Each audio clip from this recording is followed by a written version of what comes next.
Bueno, muy buenas tardes.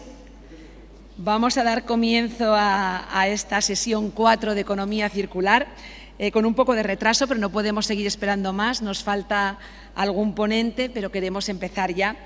Como decíamos en la sesión anterior, sí que os recuerdo que por favor os ajustéis al tiempo que tenéis aquí delante y que seamos lo más estrictos posibles con los tiempos, porque luego además hay una entrega de premios y vamos a ver vídeos y luego habrá también una cena, ¿no? Por lo tanto, vamos a intentar adaptarnos a los tiempos. Yo creo que esta sesión es muy interesante y completa un poco la anterior. Seguiremos hablando de economía circular, vamos a ver la normativa, vamos a ver también los criterios ambientales para toda la introducción de áridos reciclados en la contratación pública española.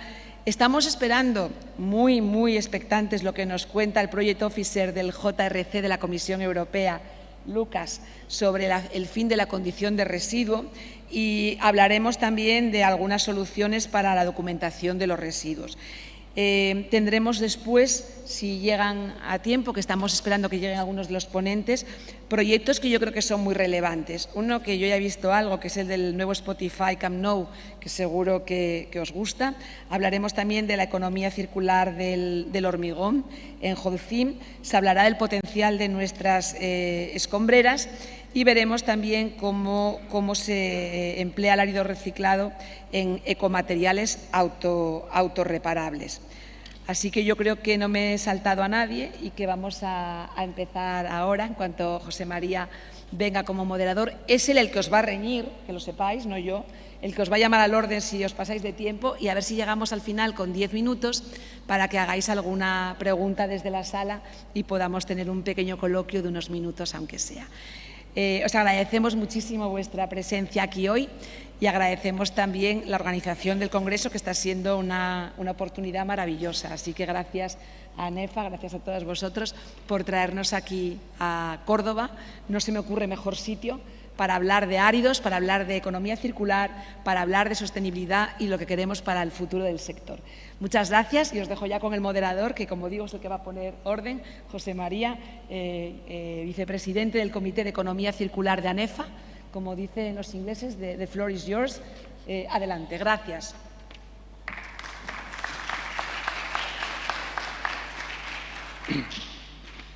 Hola, buenas tardes a todos. Ponentes, ser breves, concisos y claros. Y esperemos que, como la anterior, se cumplan los tiempos exquisitamente. Comenzamos con Mr. Lee Eckler, profesor Project Officer de la Comunidad Europea del Comité Científico. Y digamos un poco que va a hablar de toda la información para armonizar todo lo que es el fin de la condición de residuo, que hasta cierto punto tanta incertidumbre nos conlleva aquí en España, porque no sé si realmente lo tenemos todo claro en ese aspecto. Esperamos que esta ponencia suya nos sirva de significado especial.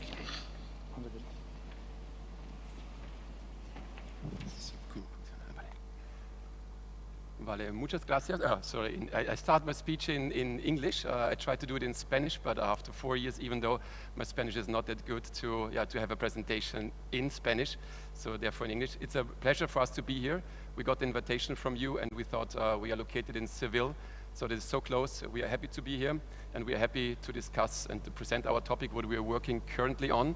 Because what we're normally doing at the GRC is that we rely on a lot of information from stakeholders, from member states. So we are happy to present our work, and in exchange we are happy to receive your information so we can proceed with our work as well.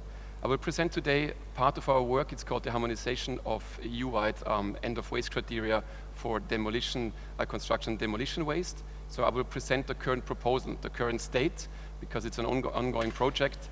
But happy to discuss at least also our proposal. Our project team is quite diverse. So what the GRC is normally doing, we are providing policy options. We are providing scientific knowledge to our DG colleagues, our Directorate General in Environment, and very important for the recycled aggregates, it's also we are talking to our colleagues in the Directorate General of GROW. So that's why the team is from the GRC in Seville, but also colleagues from B3 and H1 of the European Commission in Brussels. The agenda I want to present today is, so why are we working actually on end of waste criteria European-wide? What is the regulatory framework we are working? So on the one hand, we have the Waste Framework Directive. On the other hand, we have the Construction Product Regulation, which are very important for our work. And then I want to go a bit more into our technical work we are currently doing. I will present our scope, the system boundaries, and normally we develop quite a lot of criteria when a waste can cease to be waste. But today I want to focus a bit more on the product quality, because we think it's a very central topic, and we'll come to that later. And we'll also present the challenges we are currently facing in our project. And last but not least, we talk about the next steps. So the rationale, first of all, why we're working on the construction demolition waste, there was a scoping study in 2022, when it were ranked which are the most important topics to work on to develop end-of-waste criteria. And first it was plastic, textiles, and construction demolition waste. So we're working also now on construction demolition waste.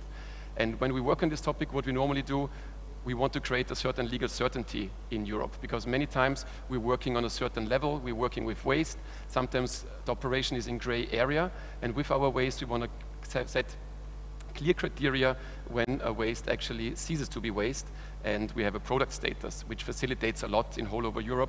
It facilitates transportation, it facilitates administration and issues, so you have a product in your hand and you can do whatever you want.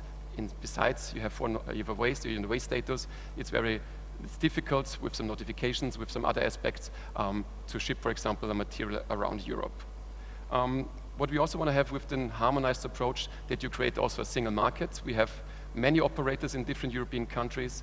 For example, an operator in Germany wants to have some recycled aggregate in Spain, so we want to create a harmonized market and create a single market. And what happens sometimes with end-of-waste criteria, when you cease to be waste, that you have suddenly a product that also has an additional economic value that can also foster then circular economy. So end-of-waste criteria or harmonized end-of-waste criteria should also promote the circular economy to increase the trade, to increase the use of recycled aggregates. And a very important aspect is as well when we talk about coming from the waste status. So we have a lot of obligations when we talk about waste materials. Everybody has to be a waste holder to accept or receive waste. And sometimes you do bad things with waste also in Europe. So what we also want to have with end-of-waste criteria, a certain environmental protection and human health protection. And we come to that later on when we talk about the product quality, when we're setting, for example, some certain limit values for recycled aggregates. The general objective and scope of this project, so we developed this technical proposal that's very important at the GRC. We don't do any policy, we don't do create the law. So what we do a technical proposal based on stakeholder consultation. So our process is normally very stakeholder driven, consensus driven. So we have our stakeholder meetings, we invite hopefully a lot of stakeholders from member states, but also member states themselves. And what we get in all the data, we try to digest and come up with a technical proposal that we give to our colleagues in the policy options in Brussels, and they can use our work we're doing and transpose this information into law. And there's still our technical proposal, but on the next level, there's also always the political decision making. So sometimes things can change also from our technical proposal when then the topics are discussed at member state level. The regulatory framework, very quick in a nutshell. So we are working under the Waste Framework Directive. There's Article 1, and there's this option that if a waste undergoes recycling or recovery, it can cease to be waste. You have to fulfill certain criteria. You need a specific purpose for the material. You need a market or a demand.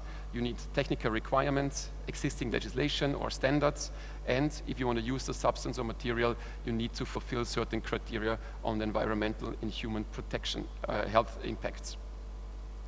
And it's also very important, this is quite new for us, and this is also, we come to that later on. When we develop end-of-waste criteria, we always have to consider what is going on national level.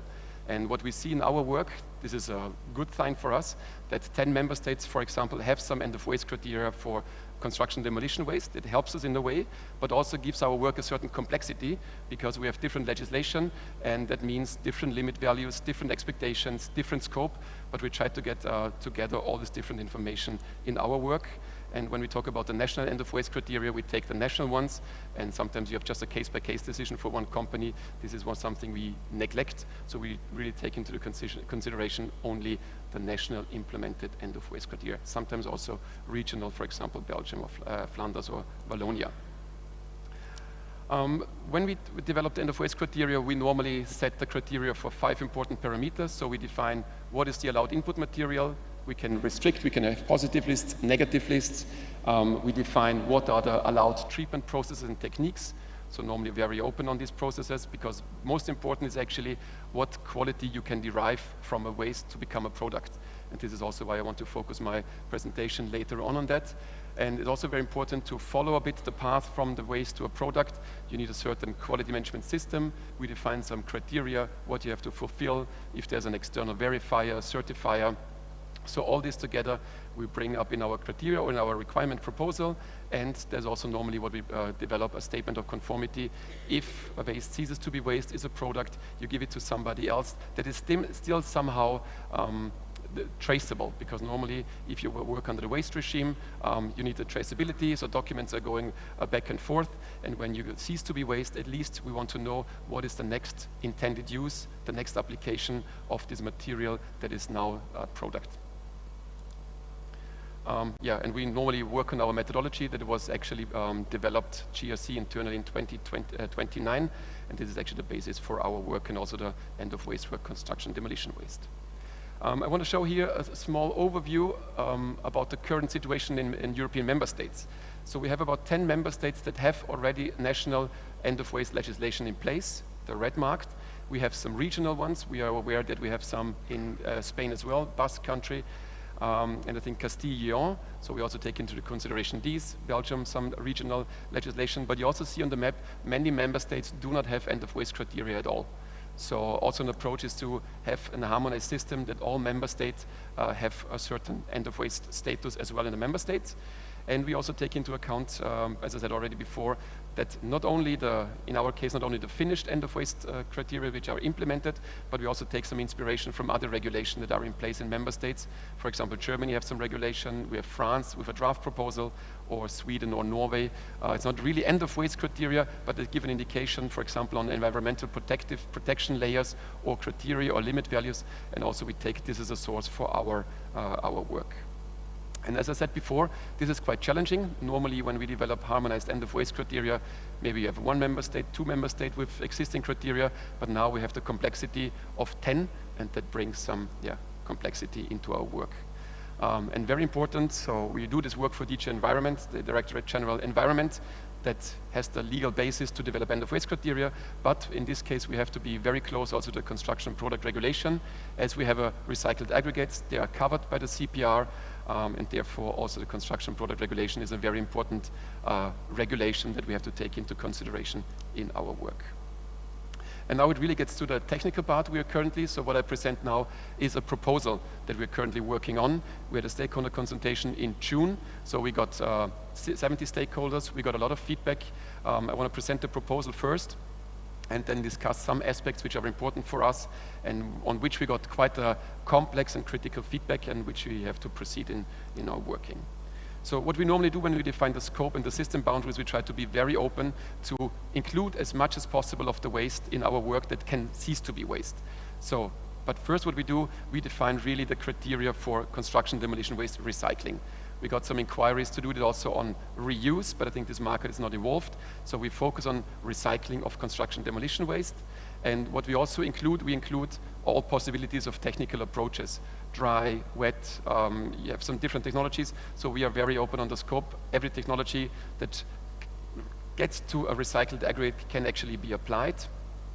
We talked before about input materials. What we want to exclude are construction demolition waste that are actually classified as hazardous or exceed a certain level of POP concentration. So these are materials that shouldn't enter the whole system, shouldn't enter the recycling plant, and actually also to build a bit of a trust on the sector when you come from waste to a product, that you shouldn't have any hazardous materials in your recycled aggregates. That's why we exclude them actually already from the scope. And the sources, so in general, we allow all non-hazardous waste, construction demolition waste, also from the production sector. So you have some failed batches that can also be recycled to reach end-of-waste status. and from any building and civil engineering, so whatever is occurring at any civil and engineering process can be used as input material to finally then reach end of waste. And we include also all economic sectors. Quite interesting, one side part, we got some inquiries also from the nuclear industry, because we have some decommissionation of nuclear power plants, so also they want to be in the end of waste criteria. So, but with all economic sectors, activity sectors, actually all, also the nuclear power plants are included when it comes to the non-polluted material. And when it comes to the output material, so what you have to recover is actually a fine or coarse grain material, a recycled aggregate. And what we are still under discussion, because very often during a recycling process, you also produce a very fine material. So it's not the fine, it's the fines. They have a different application, for example, in the cement industry. On this, we are still discussing if this is a material that should be also under scope or not. From the fraction under scope, very quick, so we include concrete, we include fire clay, we include ceramics, stones, hardened cement, and track ballast. So first of all, we started with that we have the separated construction demolition waste, but we more and more got the insight also from plant visits in different European countries that it's actually also possible to have mixed construction demolition waste, that you get a certain treatment, a pre-treatment, and then you can use this sorted and pre-treatment. Actually, I have a laser. Oh, very good. You can use this sorted and pre-treated mixed mineral construction waste as well as an input material. And also, if you have some excavated soil, if you want to recover a stony fraction, this stony fraction can also be used in the recycling process. So I think we have quite a broad scope on the different materials that are occurring. You see maybe some materials are not on the list, like for example, gypsum or asphalt at the moment. Gypsum is not included because from gypsum you normally don't produce any aggregates. So this is going to a different recycling approach to produce gypsum again. And regarding asphalt, we are still in discussion if asphalt falls under our scope, because we think you have more or less 5, sometimes even more % of bituminous in there, and you have direct reuse in the production of an asphalt of a new road. So I think it doesn't fall under scope, but we're still in discussion and expecting some answers also from the asphalt industry to be included, not to be included in our scope, but it is still open. That's why it's also a draft. And very important, the point of end of waste, that we define the point of end of waste after all sorting, all pre-treatment, all mechanical recycling processes are actually finished and concluded. So you have a recycled aggregate, and at this point it's normally possible to receive end of waste status. So sometimes in some member states you can reach only end of waste status if you're already using the material in a new product, for example, in the concrete. But with the harmonized approach, we want to go for that actually at the point of the recycling plant, the recycled aggregate ceases to be waste and can be shipped as a product. I think this is a big advantage compared to some older systems. And regarding the point of end of waste and the intended use, so it's very important that all the sorting, pre-treatment, and recycling steps are actually concluded. So you have then the recycled aggregate, and the output of this recycled operation. You can use the material actually in any case you want. You have some unbound application, you have some bound application, but you have to be used as a construction material. So it's also something with the Waste Framework Directive. Actually, you shouldn't use this material for backfilling, because backfilling is actually a waste operation, and we are producing here a product, so you should go for construction material. And yeah, we have to fulfill certain requirements on the product regulation, REACH, POP regulation. You have to fulfill the CPR regulation and the full set of criteria that we also develop in our work. Regarding the size, I think we have to discuss about this in the beginning, because we got some criticism on that. Here we still have saying 125 millimeters should be the maximum size of the recycled aggregate, but we know also from member states sometimes greater materials, coarse grains with a higher, they're bigger also used, so maybe we have to reduce that. But depending whatever particle shape you're producing, texture or size range, actually you can achieve end of waste status as well. And this is very important. If you use the output material from your recycling process, not for construction material, and you just discard it or you use it in a backfilling operation, actually your end of waste status ceases. So this is then not a product, this is still a waste. This is very important to know. So these things we can also write in our criteria for our technical proposal. So when I discuss a bit the product quality, and here we'll focus a bit on the protection of the environment and human health, because I think this is quite a sensitive aspect when it comes to ceasing waste to be a product. I can go quickly over that, it's a lot of text, but what it says actually, if you produce a material, it has to be in compliance with the CLP, so it shouldn't be hazardous. It has to comply with REACH, it has to comply with POPs, and it has to comply with the CPR, the Construction Product Regulation. This is like every other product of the European market has to comply with, so this is nothing special. But we also know that we have some criteria, for example, in REACH, it means you have to test a lot of parameters, and we also, maybe not in this work, but there's a work ongoing, how you possibly maybe define some criteria, define some limit values that has to be tested because the bunch of list of materials or substances that has to be tested in REACH and POP is quite extensive, and you don't find these materials in the recycled aggregates. Then you have to fulfill certain compliance. There are some harmonized standards around. So if you produce a recycled aggregate, you have to comply with these standards, or customer or industry specification. So you have sometimes a specific niche product that you're producing. If you want to do that, you have to fulfill the criteria that the industry or the customer is actually asking you for, and then you can use this material also for end-of-waste material. Then we have some protection layers on physical limit values. We said the asbestos, there should be less than 100 milligram per kilogram dry matter. Regarding some physical other parameters, floating materials less than 5 centimeter per square per kilogram, and also less than other materials should be less in the mass, like less than 1%. And regarding the bituminous material, we have to discuss a bit. We got also feedback on that, because sometimes you have a mixed construction demolition waste. There's some road you're tearing off, and then there can be a certain amount of bituminous waste in the recycled aggregate. We know from the standards sometimes up to 20 to 30% of bituminous aggregates are potentially possible to be used in a certain application. So we have to think about especially the bituminous limit value. But still, as I said before, this is just a draft. And this is quite a complex topic. We also set some limit values on leaching and total content, so what we did in the past. And we also asked for some methodologies, how you have to test this material, as there are quite a bunch of testing methods around. And in member states, very different testing methods are actually applied, from different liquid-solid ratios, different other methods. And so on this, we developed a methodology first, what we presented our stakeholder, that we took as a base the limit values from the member states. And then based on these limit values, we created, let's say, one harmonized value for the application in bound use. That means if it's, for example, incorporated in a concrete or a bituminous waste, or it is under a layer that is water protective. And the second parameters we were developing for unbound aggregates that are used under non-protective water layer. So this is the most critical case when the recycled aggregates are in contact with water. So we had these two set of parameters. So we presented 22 leaching parameters on different heavy metals, on different salts like fluorine, fluors, chlorides and sulfates, and cyanides as well. And so on the total content, we focus on the organic parameters. I don't want to, let's say, stress out the different parameters, but we got a lot of feedback on them, quite surprisingly, because the set of parameters was quite extensive, but that's actually what we found in the member states. So the feedback we were getting from the member states that our limit values are not comparable what we use from the member states, because they were using different leaching test methods. So in the EU, sometimes they're using just national standards.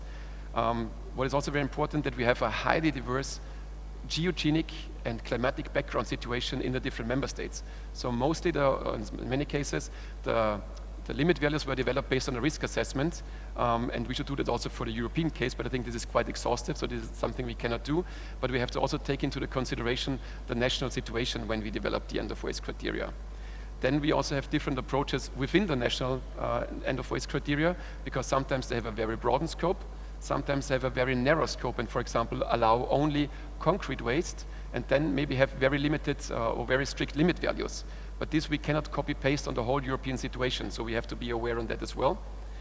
And as I said before, some stakeholders were in favor to develop, let's say, a risk assessment approach for whole Europe, but I think this is too extensive, as already addressed. We have a complete different geogenic background situation in many European countries.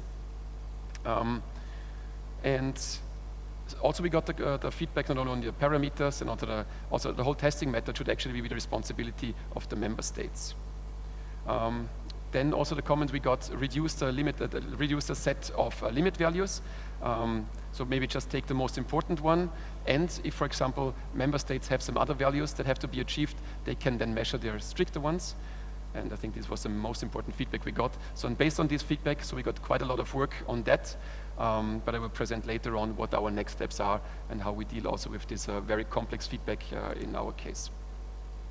Maybe I can skip this because he will just give some restriction application as we have a sensitive material. So first, sometimes in contact with water, so that the material shouldn't be in contact with direct water, in water lines, for example, for direct human consumption, or in direct contact with groundwater and surface water, or in flooding areas or in safeguard zones. But this is also still a draft in our case and can be also changed. So the next steps, so we come to the conclusion of the presentation. We are still in the analysis of the stakeholder consultation. As you see, we had the stakeholder consultation end of Q2 2025, and we are currently in this process. And we have a lot to digest, we are aware, and we also still in contact with different organizations to tackle this complex topic. But what we at the moment also do, we try to find an optimal approach to incorporate into our harmonized end-of-waste criteria on EU level, to take into the consideration, on the one hand, the waste legislation that is very strict on many, for example, for the protection of human health and environment. Then we have the existing, or in the future up to come, revised construction product regulation that also have some technical standard, but maybe missing some environmental parameters. And we also want to maintain certain existing national legislation, because we got aware of the member states that if they have already some developed protective layers with defined limit values, they also should be considered in the harmonized approach. And we are working on that. We're currently in discussion with our partner colleagues, partner DGs in Brussels. And this is something I want to say here. I think we will plan another stakeholder consultation. This was actually not planned. So the plan was that we work on, and then we have a final stakeholder meeting. But I think due to the, let's say, extensive discussion we will have another stakeholder consultation, probably end of November, beginning of December, or maybe a bit later on. Depends also a bit on the decision of our colleagues in Brussels. And if we have all together, we will have the final proposal that we will present in March, and then give it to our colleagues for transposing it into legislation. So that's all from my side. So if you want to contact us, and also if you're interested in being part of the developing of the harmonized end-of-waste criteria, please write us. So if you inform us, give us your email, so we'll put you on the stakeholder consultation list, and you will receive any information on upcoming events, so you can also participate and also challenge our criteria. Thanks a lot, and again, thanks a lot for the invitation. It was a pleasure here, and hopefully I'm looking forward for a nice discussion afterwards. Thanks a lot.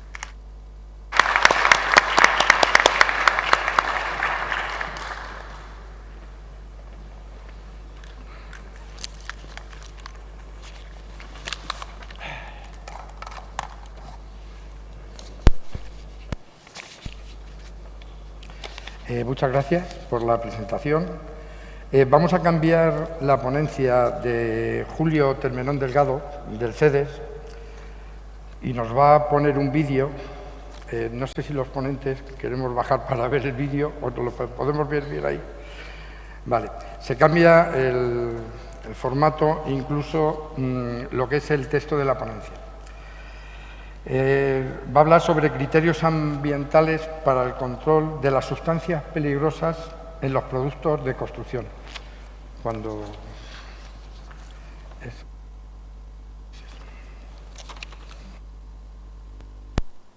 Hola, buenas tardes. Bueno, lo primero, dar las gracias a Rita Martínez y Rosa Carretón por invitarme al Congreso Nacional de Áridos para contar un poco lo que hacemos en el laboratorio de lixiviación. Disculpadme porque mi idea era estar presencialmente en el Congreso, pero he tenido un pequeño percance de salud que no me ha dejado de desplazarme. Pero bueno, gracias a Rita nos hemos coordinado para grabar este vídeo explicándoos un poquito lo que pensaba contar en la presentación. Bueno, el laboratorio de lixiviación se creó hace más de 10 años en el marco de una encomienda, un encargo que teníamos con el Ministerio de Transición Ecológica, entonces era Medio Ambiente, para desarrollar los ensayos horizontales que establecía el Comité 351 de Productos de Construcción, comité que además se creó por mandato 366 de la Comisión Europea, con la idea esa de desarrollar los ensayos horizontales de lixiviación en laboratorio para controlar las sustancias peligrosas.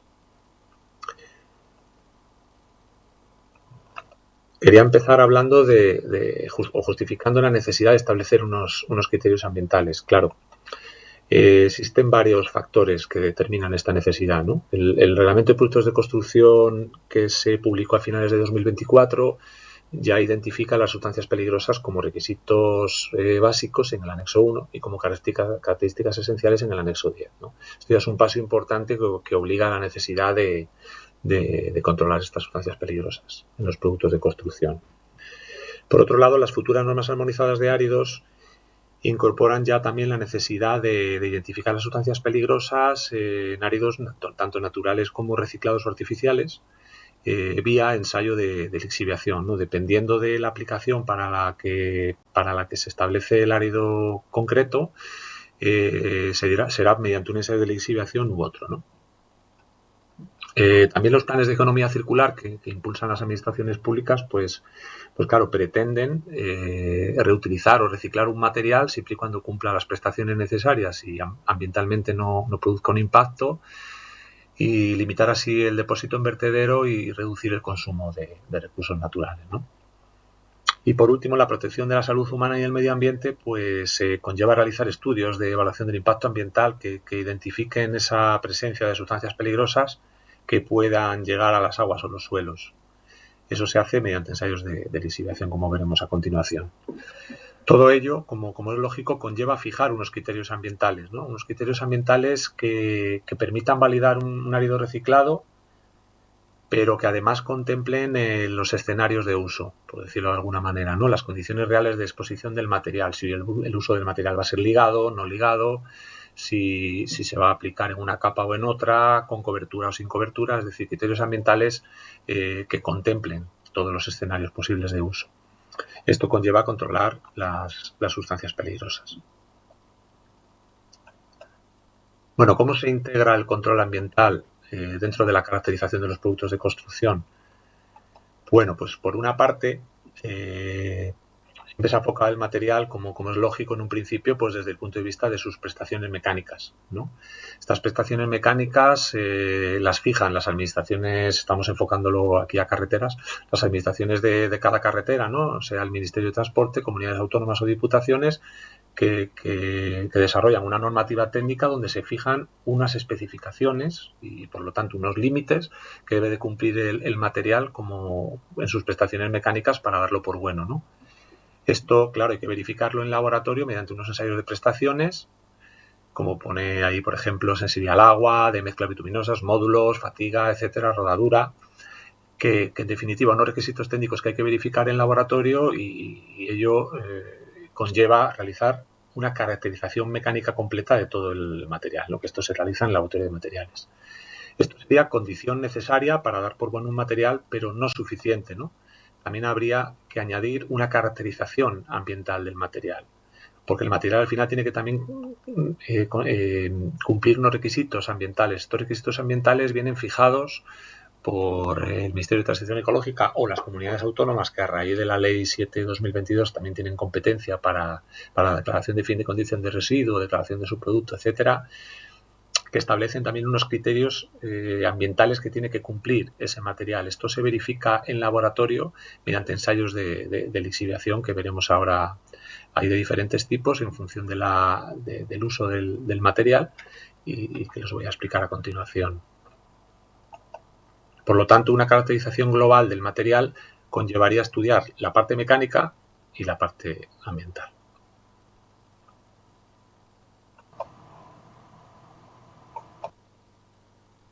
Bueno, los ensayos de lixiviación normalizados como herramienta de control de las sustancias peligrosas. Claro, los ensayos de lixiviación lo que pretenden es estudiar el material desde el punto de vista ambiental, identificar si un material puede contener sustancias peligrosas y si además las va a liberar al agua con el que va a estar en contacto, ¿no? Durante un tiempo establecido.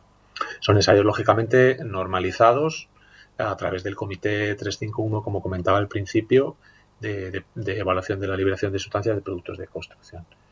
Estos ensayos lo que hacen es poner al material en unas condiciones incluso más desfavorables de las condiciones reales. Pero esto es bueno, quiero decir, esto hay que verlo desde el punto de vista preventivo. Todo lo que no encontremos en el laboratorio como sustancia peligrosa que pueda liberar un material, pues desde luego una aplicación real no va a aparecer, ¿no? Hay estudios que dicen que estos ensayos de lixiviación de comportamiento trasladan a escenarios de uso real del orden de 50 a 100 años, depende de las condiciones climatológicas de la zona, ¿no? Por ejemplo, 50 años en la zona norte de España y 100 años en el sur. ¿Por qué? Porque se pone un material en contacto permanente con el agua, por ejemplo, como ahora veremos, durante 64 días, y esto si lo trasladas a un escenario real, pues por desgracia no ocurre o ocurre cuando hayan pasado muchos años. Vamos a empezar por los ensayos de comportamiento. Bueno, en primer lugar, cuando vamos a hacer un uso no ligado del material, por ejemplo, una capa de relleno, material granular, el ensayo que hay que hacer de lixiviación es el de percolación, ¿no? También conocido como columna. Este ensayo, pues, lo que pretende es poner en contacto con el agua el material. El agua circula, se llama percolación de flujo ascendente, circula desde la parte inferior a la parte superior de la columna, con un material compactado, una determinada granulometría, y se recogen 7 fracciones a lo largo de un tiempo que puede variar en función de la densidad del material entre 15 y 45 días.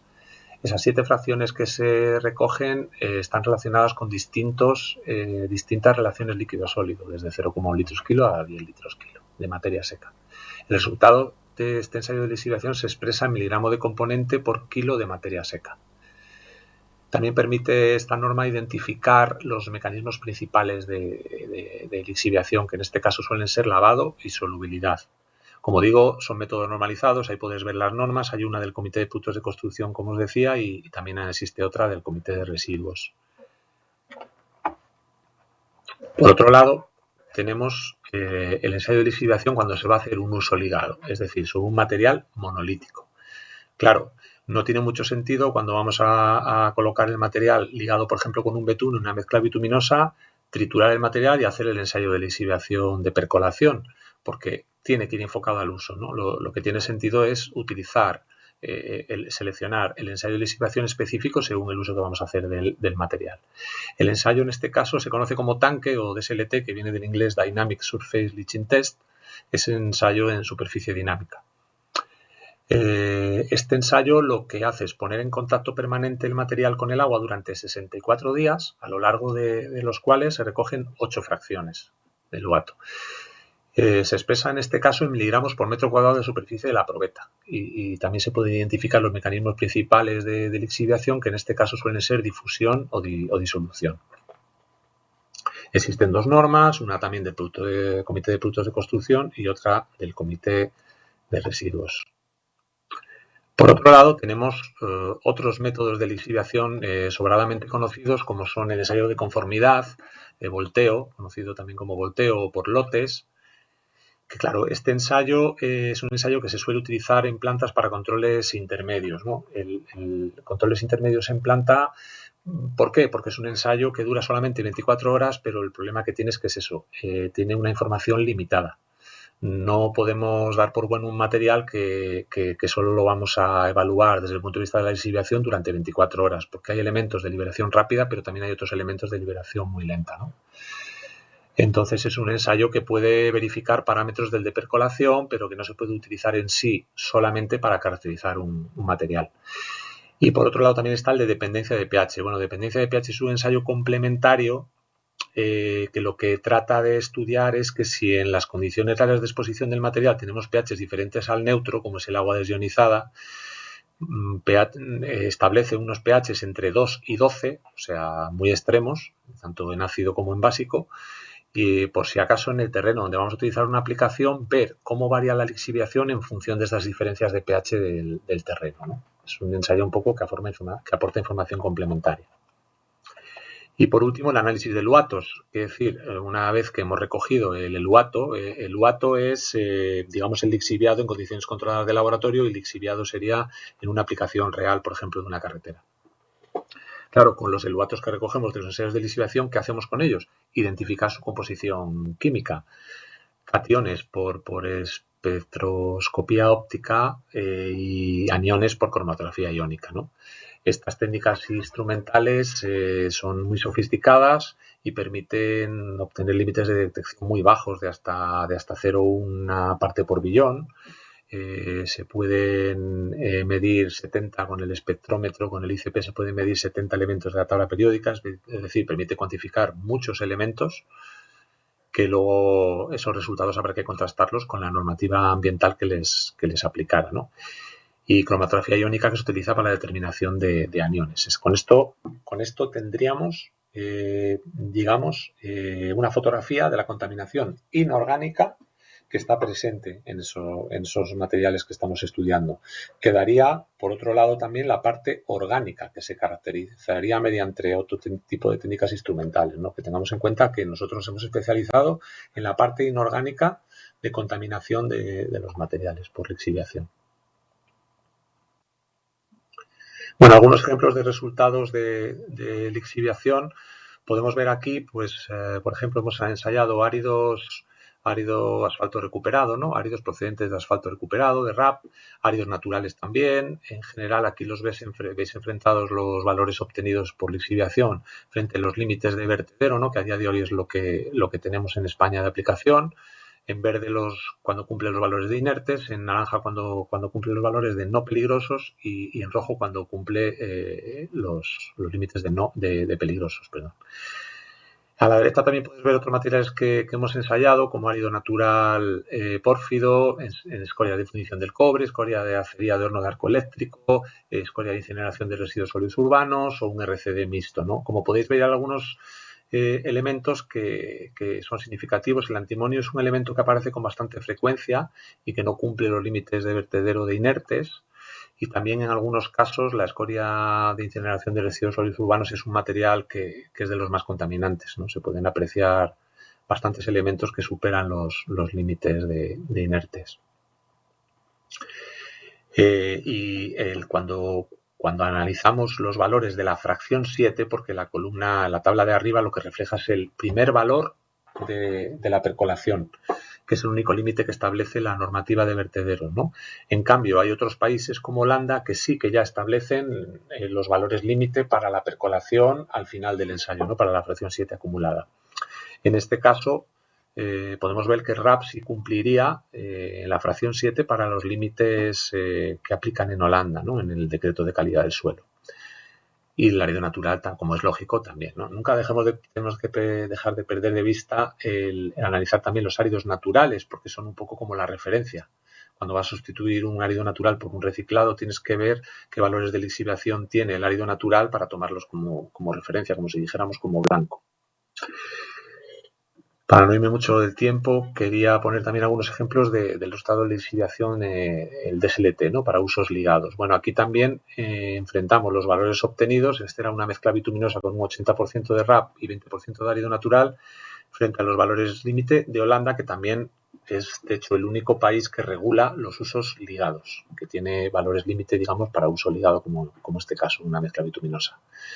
Aquí veis que también se cumplirían los límites. Hay algún elemento que entonces no teníamos calibrado el espectrómetro y que por eso no aparece. Y este otro ejemplo es un estudio que hicimos para un ESID de diferentes plantas siderúrgicas de España, y una mezcla BBTM tipo BBTM 11B en la que se sustituía al 100%, excepto filler, por escoria siderúrgica, escoria de acería de horno de arco eléctrico, donde podéis ver que también todos los valores obtenidos están por debajo del límite de Holanda para usos ligados. Como resumen final, he puesto esta diapositiva en la que quiero reflejar un poco que hay muchas piezas en todo este puzzle de fijar los criterios ambientales, pero algunas de ellas ya las tenemos colocadas, ¿no? Por ejemplo, la reglamentación europea, que incluye requisitos, pues esto ya lo tenemos, ¿no? El Diario Oficial de la Unión Europea, donde salió publicado el Reglamento de Productos de Construcción. Por otro lado, que tenemos ya las herramientas para el control de sustancias peligrosas en laboratorio, que son los ensayos de lixiviación. Son normalizados, tenemos la norma europea e incluso tenemos las normas traducidas al castellano. Hay experiencia ya acumulada el CEDES con muchos materiales, ¿no? Como os he puesto anteriormente en algunas de las tablas, ¿no? ¿Qué nos queda? Pues proponer criterios ambientales en función del uso previsto. Esto es algo que queda pendiente y que hay que ir avanzando porque no queda otra. Hay que establecer, creemos que lo lógico y lo sensato es establecer límites ambientales en función del uso del material y de dónde se va a colocar el material, qué tipo de capa, etcétera. Y con esto doy por finalizada la sesión. Disculpadme por haberme extendido un poquito más de lo previsto. Si tenéis alguna cuestión, ahí tenéis mi correo electrónico. Creo que estará presente mi directora Laura Parra, así que yo creo que también si queréis preguntarle algo y os puede responder y si no que me traslade la pregunta. Muchas gracias y nos vemos en el próximo congreso. Gracias.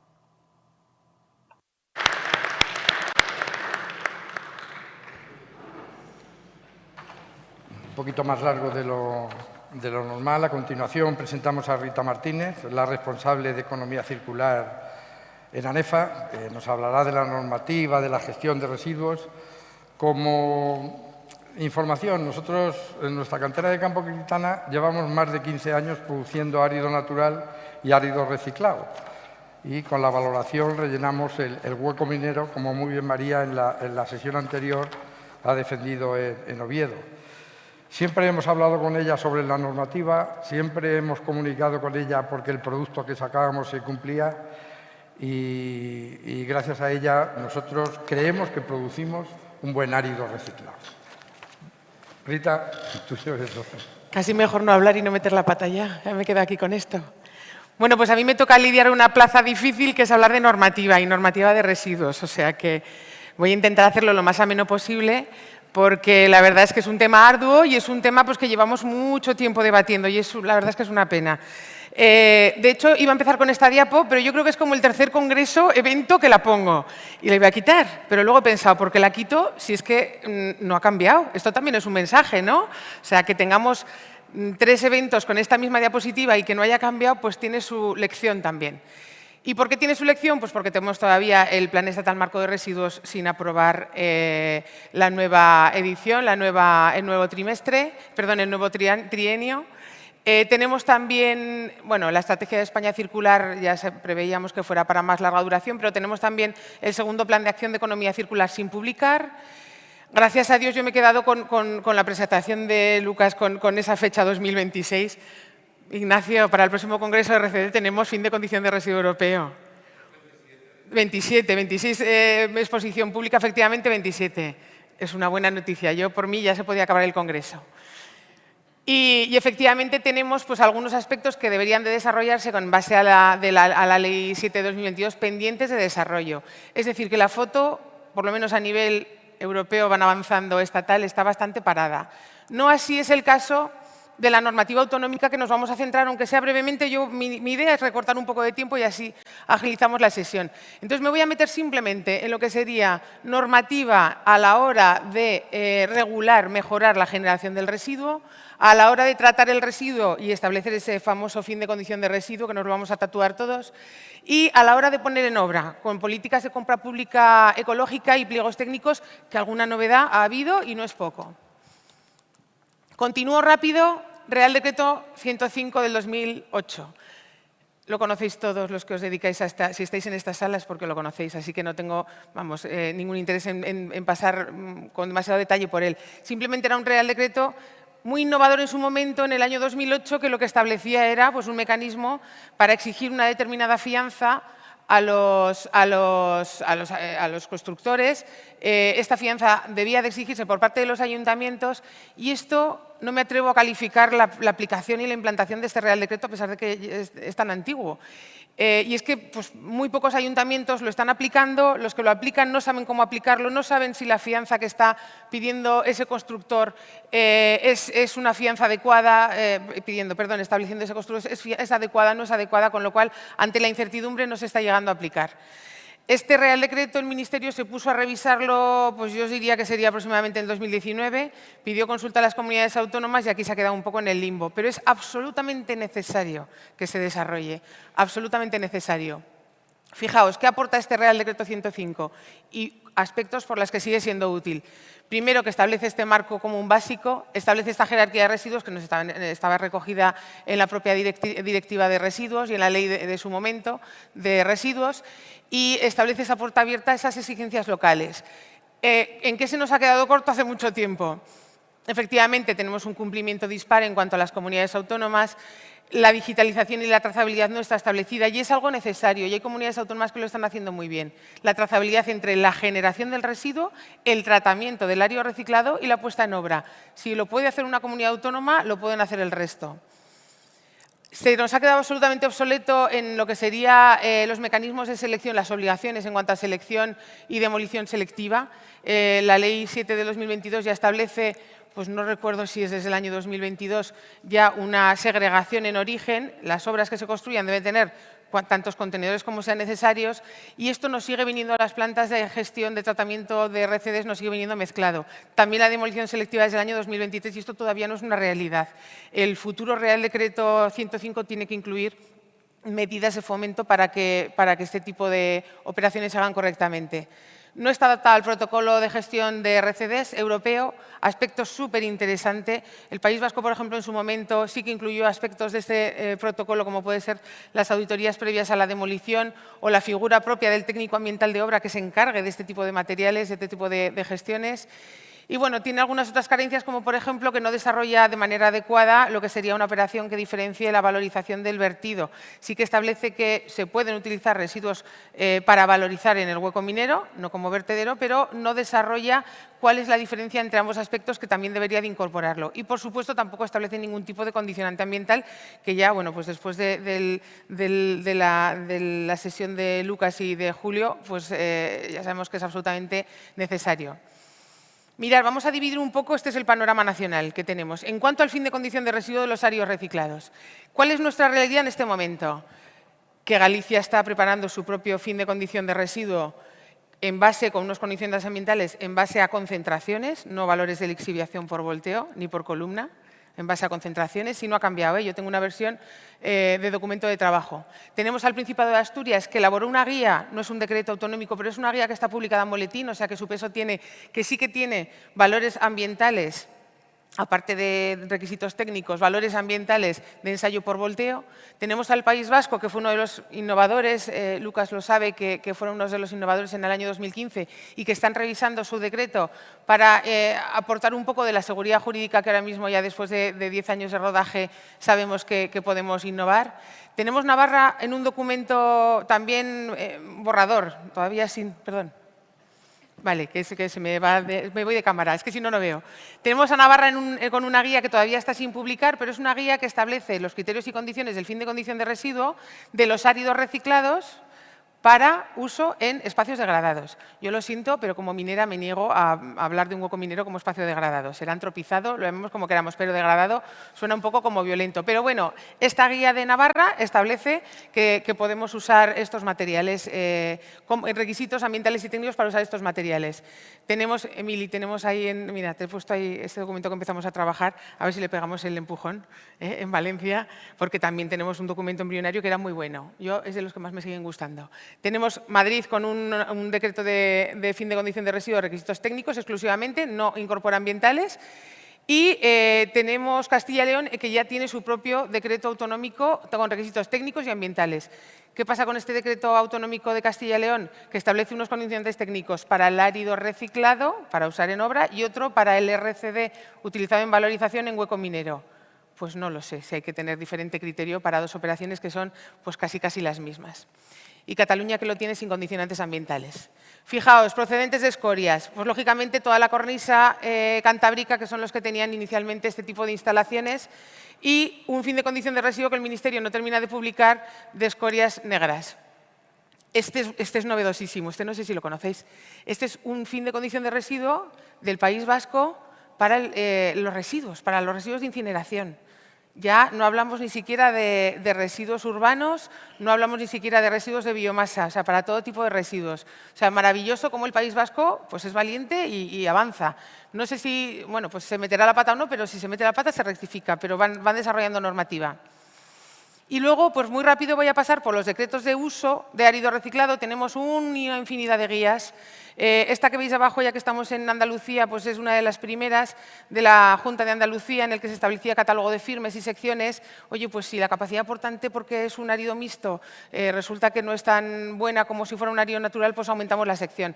Y el resto de las guías son prácticamente iguales. Y ahí tenemos dos documentos, que os lo pongo así sin icono, porque se están elaborando tanto en Navarra como en Aragón con ese catálogo de firmes de áridos reciclados. Normas armonizadas, las primeras las conocéis todos, hay que cumplir el marcado CE. Norma no armonizada, pero es nueva, que esto también es una novedad, llevamos muchos años trabajando, la 146-160, áridos para usos no armonizados. Aquí están metidos los áridos reciclados y principalmente para otros usos que no sea la fabricación de zahorras, áridos para asfaltos, etcétera. Para usos como rellenos podría ser perfectamente y para usos dentro de explotaciones mineras. Y casi me quedo con este, que es los decretos autonómicos para la promoción del uso. ¿Y por qué me quedo? Pues fijaos, porque tenemos a Castilla y León, fijaos con ese intervalo de ya obligatoriedad del uso de árido reciclado, entre un 0,2 y un 12% en función del tipo de obra. Tenemos al Principado de Asturias, maravilloso, con su ley de calidad ambiental, en el que establece un uso de un 40% de materiales reciclados. Que vamos, les voy a poner en un pedestal.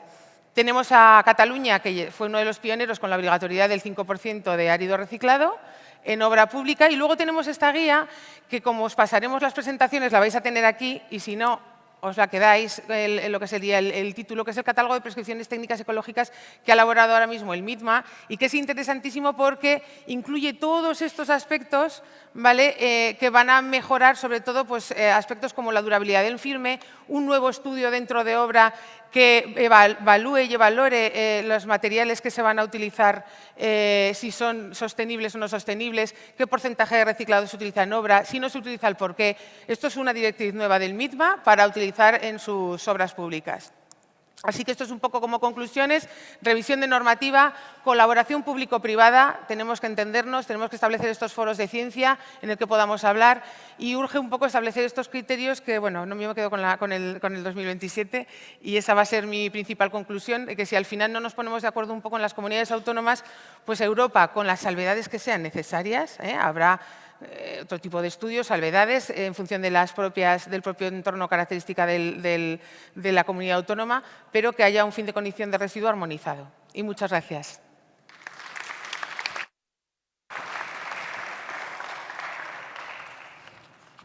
Muy bien, Rita, muchas gracias. La siguiente ponencia cambiamos, tenía que estar Ana Guerrero, en su puesto está Eloy Asensio. Es doctor en químicas y es investigador en el Instituto de Ciencias de la Construcción Eduardo Torroja. Nos habla ya de por sí de materiales autorreparables, significativo e importante, pero sobre todo basado en bacterias desarrolladas con RCD. Cuando quieras.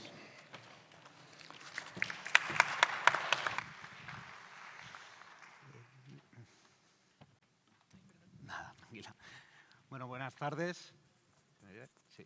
Buenas tardes. Me gustaría cambiar un poquito de tercio, dejar un poquito la normativa al lado y tantas instrucciones y hablar un poquito de investigación.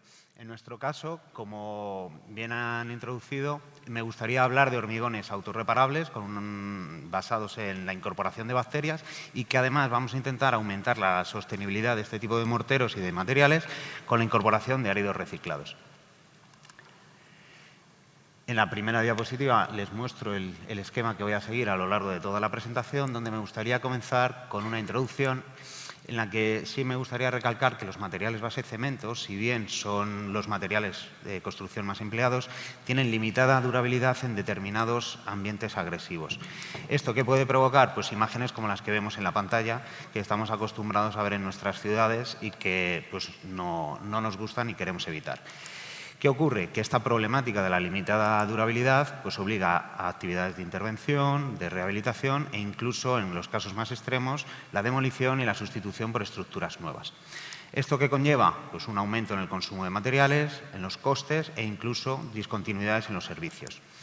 Es bien sabido que si somos capaces de aumentar en un 50% la vida útil de nuestras estructuras, seremos capaces de reducir las emisiones de CO2 producidas por la producción o la fabricación de hormigón en un 14%. Con lo cual, se antoja como una estrategia efectiva para mitigar los impactos ambientales. Y una de estas estrategias podría ser o es el desarrollo de materiales autorreparables.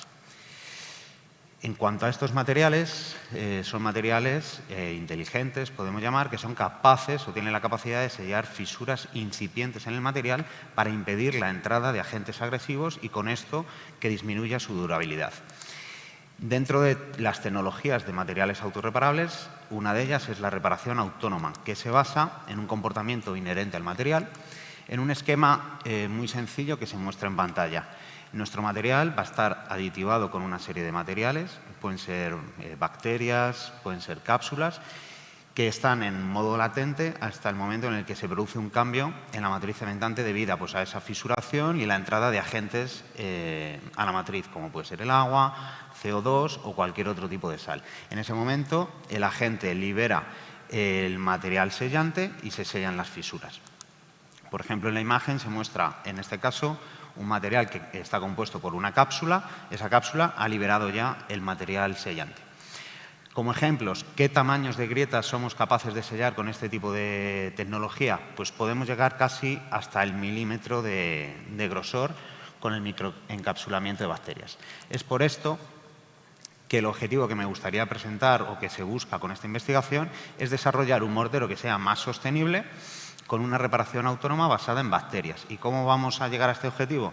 Evaluando la sustitución de un árido normalizado, un árido natural, por un RCD, caracterizar desde el punto de vista de las propiedades físico-mecánicas de estos nuevos materiales y evaluar la capacidad que tienen estos nuevos morteros desarrollados para sellar las grietas mediante ensayos no destructivos. De esta forma, los materiales que se han empleado son los que se muestran en pantalla, donde me gustaría destacar las bacterias, que es un poco el material, el material o los seres que se nos escapan un poco dentro del mundo de la construcción.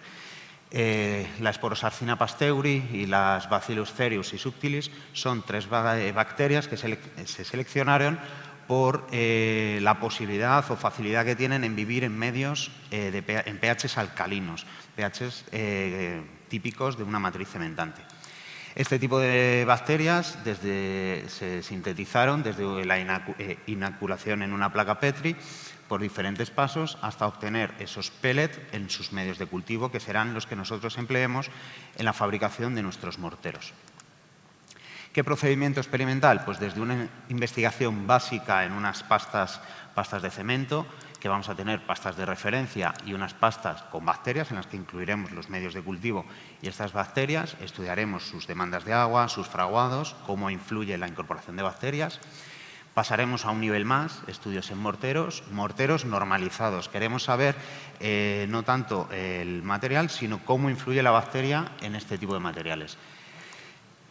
Realizaremos ensayos de escurrimiento para conocer la trabajabilidad y cómo influye la bacteria, así como de resistencias mecánicas. Y emplearemos estos resultados para determinar qué bacteria es la óptima o la que mejor funciona en estos sistemas base cemento y además en la que sustituiremos el 50% de este árido normalizado o árido natural por RCD.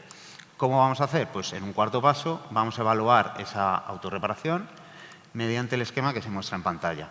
Vamos a fabricar probetas que curaremos bajo agua, vamos a generar fisuras de una manera controlada y vamos a controlar la evolución de esas fisuras con el paso del tiempo, desde 30 minutos de curado o de recuperación, podemos llamar, hasta los 88 días. ¿Y cómo lo vamos a evaluar?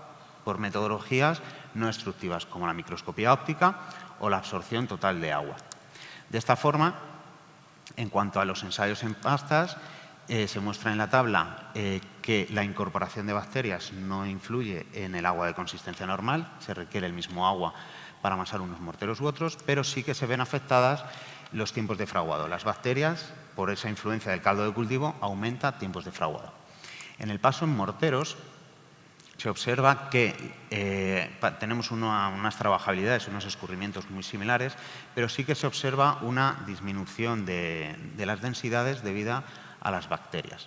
Y en cuanto al comportamiento mecánico, se observa un comportamiento lógico para todos los materiales, con el incremento de las resistencias mecánicas a compresión con el paso del tiempo, si bien es cierto que los morteros de referencia tienen resistencias a compresión superiores a las que muestran los morteros que tienen bacterias. Vamos a disminuir las resistencias mecánicas. Es en este punto que, aunque disminuyen las resistencias mecánicas, seleccionamos la Sporosarcina pasteuri, pues la que, junto con la Bacillus cereus, tienen las resistencias mecánicas superiores, pero es la que ha mostrado mejor comportamiento en ambientes alcalinos. Por ello, estudiamos en este momento la sustitución del 50% del árido natural por el RCD, donde, si bien es cierto, se necesita superplastificante en ambos casos por las mayores absorciones que tiene este tipo de árido, igualamos los escurrimientos y, además, nos fijamos que tenemos densidades que no varían entre unos morteros y otros. Y en cuanto a resistencias mecánicas, podemos observar que a los 7 días tenemos prácticamente resistencias análogas entre los morteros de referencia, como el mortero que incorpora la bacteria, incluso ligeramente superiores en el caso de las bacterias. Es por esto que en este punto estudiamos los mecanismos de autorreparación y evaluamos si estas bacterias realmente las incorporamos en los morteros y son capaces de sellar esas fisuras que hemos generado previamente. En esta primera figura se muestra la ganancia de masa con el paso del tiempo para las muestras de referencia con árido normalizado y con la Sporosarcina pasteuri. En ambos casos, después de 12 días de curado. Se puede observar cómo la absorción de agua es inferior cuando nosotros estamos incorporando bacterias. ¿Esto qué nos indica? Que esas fisuras que se han generado, las bacterias están reaccionando con el medio, están sellando esas fisuras y, por tanto, la absorción de agua en el material es inferior. Un caso en la gráfica de la derecha, en este caso igualando el comportamiento, los materiales que incorporan la Sporosarcina pasteuri. En este caso lo que comparamos es el comportamiento cuando el mortero está fabricado con árido normalizado o cuando nosotros incorporamos un 50% de RCD. En este caso, como se puede ver, la absorción tanto total como las pendientes son inferiores en el caso de los RCDs. En este caso tenemos buen comportamiento tanto de las bacterias como además la incorporación de RCDs. Esto se puede ver durante las primeras 6 horas como si ajustamos los datos obtenidos a rectas, podemos obtener de la pendiente las velocidades de absorción. No solo es importante la absorción total de agua, cuánto agua es capaz o cuánto agua absorbe nuestro material, sino a qué velocidad la absorbe. Y podemos ver, según las pendientes, cómo cuando nosotros incorporamos bacteria en los morteros, la velocidad baja de 0,55 gramos minuto al cuadrado, la raíz de minutos, a 0,39, 0,4. Y en el caso en el que incorporamos RCD, igualmente baja, que serían un poco las conclusiones que podríamos sacar de estas dos figuras. En todos los casos, las bacterias reducen la absorción total de agua y la velocidad, y además, cuando nosotros incorporamos un 50% de RCD, también somos capaces de bajar la velocidad. En el caso de la microscopía óptica, en las figuras que se muestran, tanto con arena normalizada como con RCD, se observa el sellado de fisuras, incluso en esta de aquí de la derecha, el sellado total de la fisura. Por tanto, me gustaría concluir que la incorporación de los RCDs aporta mejoras en nuestros materiales, concretamente en nuestros comportamientos mecánicos, en las menores absorciones de agua y además muestra un buen sellado de fisuras. Por tanto, me gustaría, como conclusión final y que quedara después de esta presentación, que es posible diseñar materiales base cemento autorreparables más sostenibles mediante mecanismos de sellado autónomos. Muchísimas gracias.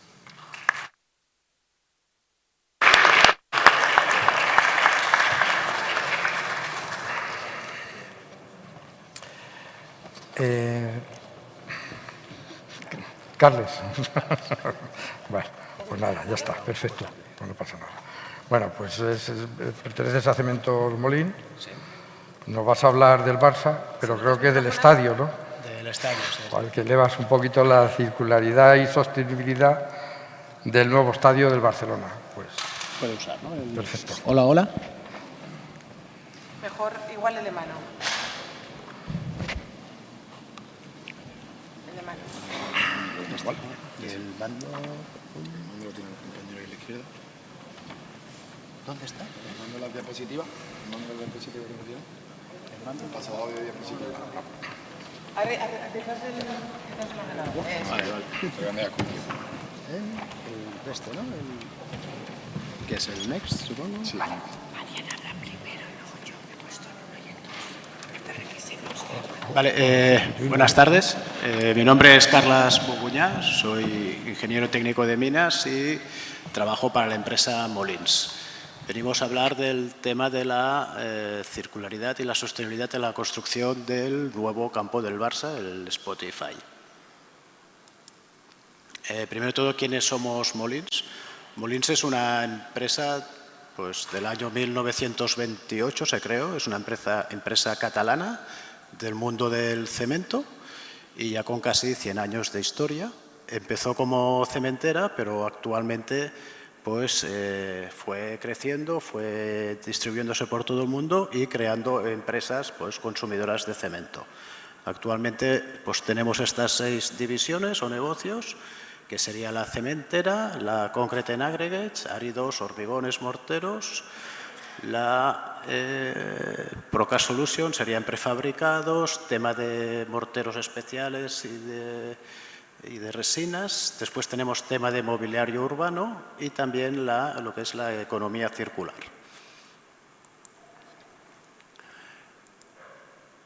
En cifras, pues estos son datos del 2024, si no recuerdo mal, 6.300 personas. En el 2023 más de 1.349.000 de facturación. Estamos en 11 países y tenemos unas 168 instalaciones y 8 plantas de tema de economía circular.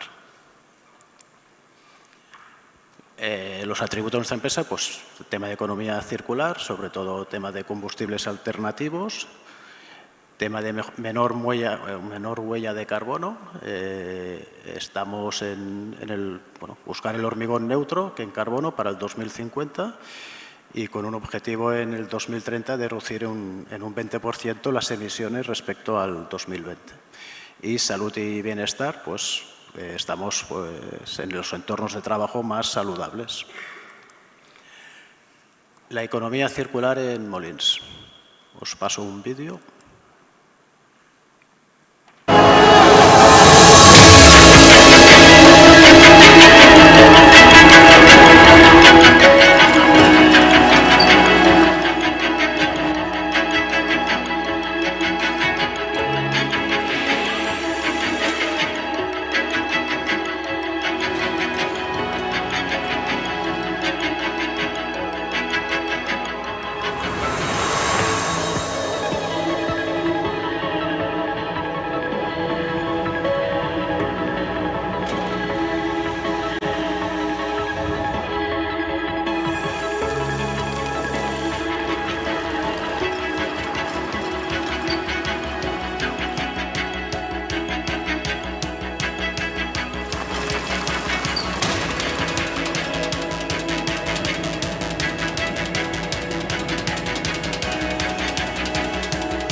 Vale, a nivel de materias alternativas valorizadas en estos 11 años, pues al final se han valorizado casi 2.600.000 toneladas de materias alternativas. Sobre todo pues CSRs, sería el principal, correctores de hierros, NFUs, etc. Ahora vamos a hablar ya de lo que es la obra del Spotify, ¿vale? Del Camp Nou. Esto es la maqueta del futuro campo del Barça. En principio nosotros estamos pues, junto con Limac o de la mano de Limac, que entramos en esta obra y lo que entramos principalmente fue en el suministro de hormigón, pero también entramos en la valoración de la demolición de la tercera gradería o de todo lo que se tiene que hacer de nuevo en el Camp Nou. Al final hemos hecho una valorización de 130.000 toneladas de residuo y un suministro, acabaremos la obra pues, con los 160.000 metros cúbicos de hormigón. Es el primer estadio del mundo que opta a una doble certificación de sostenibilidad, ¿vale? La LED y la BREEAM. ¿Qué es lo que hemos aportado a lo que es la obra esta? Pues principalmente el reciclaje in situ, fabricación de los áridos reciclados en la misma obra, ¿vale? O sea, al final toda la demolición se llevó a un terreno que había al lado, que había sido el antiguo mini-estadi del Barça, y ahí fue donde empezamos a hacer todo el tema de el convertirlo en árido reciclado. También la fabricación de hormigón, también kilómetro cero, aparte de con cemento de baja huella, porque también la planta de hormigón se montó al lado del mismo mini-estadi. La reducción en el 20% de CO2 y la aplicación en la obra del 100% de los áridos reciclados. O sea, todo el residuo pétreo que salió de la demolición al final se ha vuelto al mismo estadi. Esta es la situación más o menos de cuando llegamos de pues la runa y demolición en el mini-estadi, que es toda esta zona que veis aquí, y en la parte de arriba es donde está la planta de hormigón.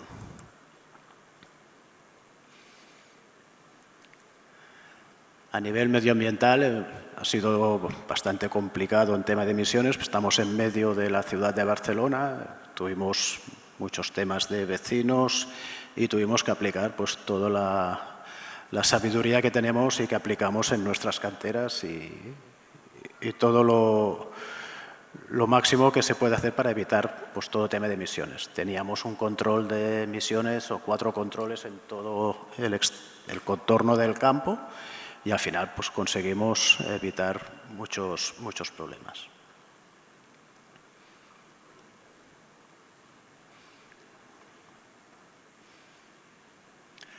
Pensar que al final, o sea, regábamos hasta el material antes de procesarlo, o sea, mojábamos para evitar el máximo de polvo en la trituración y ¿Cómo lo hemos hecho? Pues al final se hizo todo con equipos móviles, ¿no? O sea, giratoria, un grupo primario de machacadora, un grupo secundario molino y un grupo de cribado.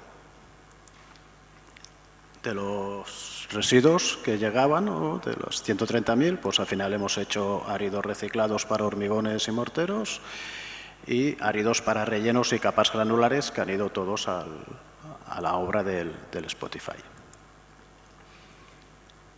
Como áridos reciclados sacamos el marcado CE de los 3 tipos que se fabricaban, el 04, 410 y 1020 para el hormigón. Estos son datos de enero. Actualmente pues serían las 130.000. De áridos reciclados para producción de hormigón y morteros, pues unas 30.000 y las 100.000 para subbases y rellenos.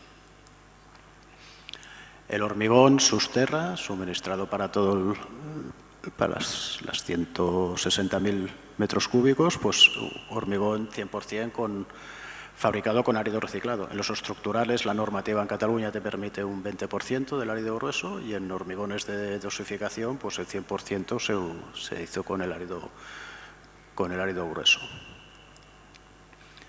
Nada, esto sería una imagen de la construcción de la tercera gradería. Y ya está. Gracias por la atención.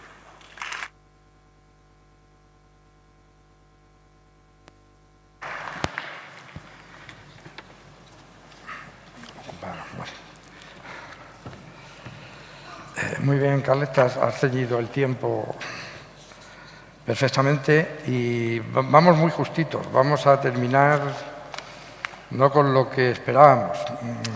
Presentamos a Carolina Ponce Alberola, es ingeniera de montes, es responsable de calidad y medio ambiente de IFAT y presenta el diseño de una aplicación propia para la gestión documental de los RCD.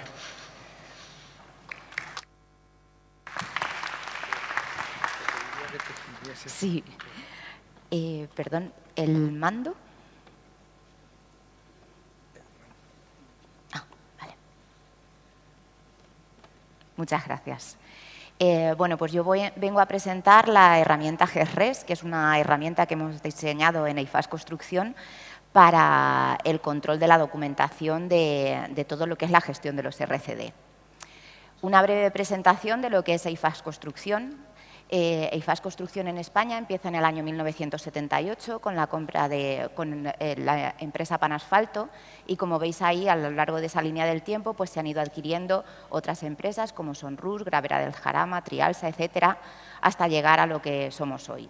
Somos una gran empresa especializada en la fabricación de áridos, asfalto, conservación viaria, obra civil, hormigón y transporte. Tenemos 14 delegaciones distribuidas a lo largo de España, como veis en este mapa, y una plantilla que hoy en día supera los 1.200 trabajadores. Además, contamos con el respaldo del grupo EIFAS, que tiene más de 170 años de experiencia. Está presente en los 5 continentes, en la Antártida todavía no estamos, y tenemos actualmente más de 85.000 empleados. En cuanto al tema de áridos, pues esta es nuestra presencia en España. Tenemos unas 23 canteras, 4 centros de reciclaje y este es el mapa de las ciudades y mercados donde nos podéis encontrar. Ya se ha hablado aquí mucho del tema de lo que es el árido reciclado, la gestión de los RCDs. No voy a entrar mucho en detalles, pero vamos, este es un poquito el esquema de lo que nos llega el camión de los RCDs a nuestro centro. Se separan todo aquello que nosotros consideramos impropios, residuos como cables, plásticos, chatarra, etcétera, que por supuesto se mandan a los gestores correspondientes, y el árido, el residuo limpio, es el que nosotros trabajamos en nuestra planta de tratamiento para producir el árido reciclado. Aquí tenéis una imagen de lo que es una zahorra reciclada y una arena reciclada proveniente solamente del residuo de hormigón. El proyecto de GESRES empieza en la cantera La Cabrera, en la planta de RCD que está en nuestra cantera La Cabrera, en Albacete. Ahí tenéis un pequeño esquema de cómo es la planta. Pues tenemos, en lo que veis ahí al final, una playa de recepción de residuos donde se van separando todos los impropios que hemos comentado, y una vez que tenemos el residuo inerte propiamente bien separado del resto de impropios, lo pasamos a la planta de trituración, donde se fabrica el árido reciclado. Y ya entramos en lo que es la aplicación GESRES. ¿Qué es GESRES? Pues GESRES es una aplicación web o API, que llamamos, para la gestión documental de residuos. ¿Y de dónde nace? De la necesidad de controlar exhaustivamente todos los flujos de residuos que llegan a nuestras plantas. ¿Por qué? Estamos hablando de que en una planta de RCD en la que recibamos 20 camiones al día, pues esto genera unos 4.500 documentos al año aproximadamente. Y además lo que queremos es facilitar la intervención de todos los participantes en el proceso, operadores, gestores y transportistas. Por supuesto, para dar cumplimiento tanto al Real Decreto 553 de 2020 de traslados de residuos, como a la Ley 727 de 2022 de residuos y suelos contaminados. Cuando hablamos de flujo documental, ¿a qué nos estamos refiriendo? Pues al contrato de tratamiento de residuos, que nosotros lo llamamos normalmente documento de aceptación previa, para evitar la connotación económica que normalmente asociamos a la palabra contrato, que es un documento previo a cualquier recepción de residuos.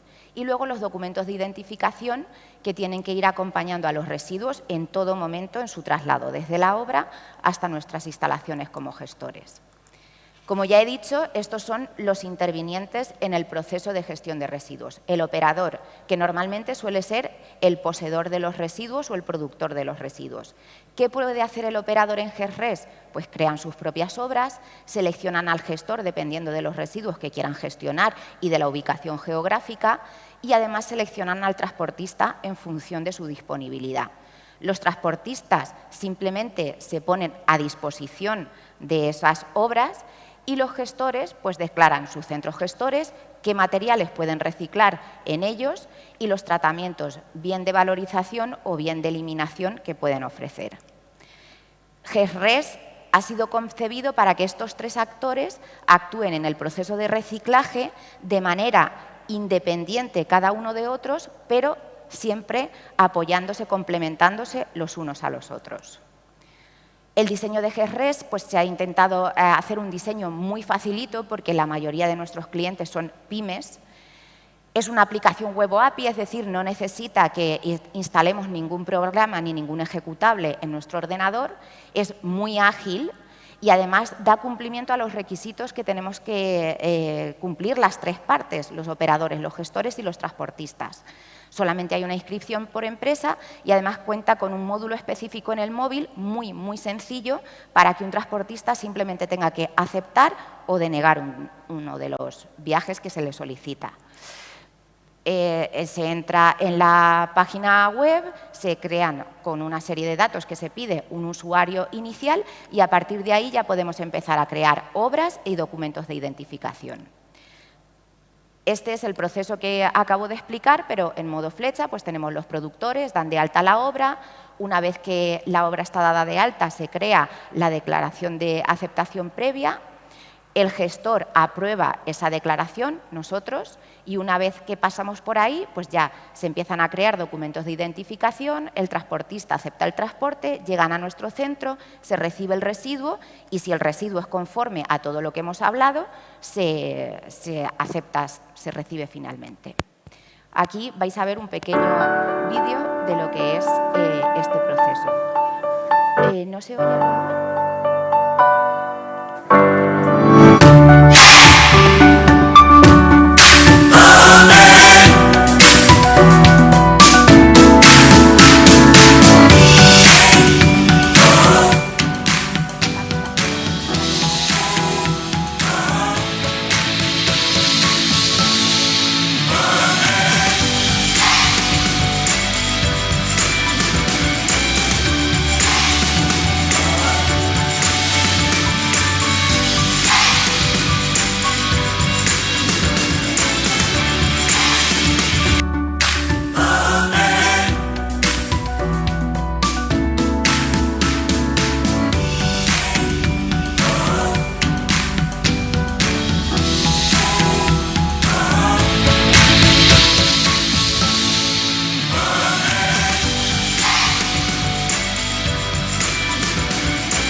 Bueno, como veis, pues es una cosa bastante sencilla y vamos ahora al apartado de cómo contribuye GESRES a la economía circular.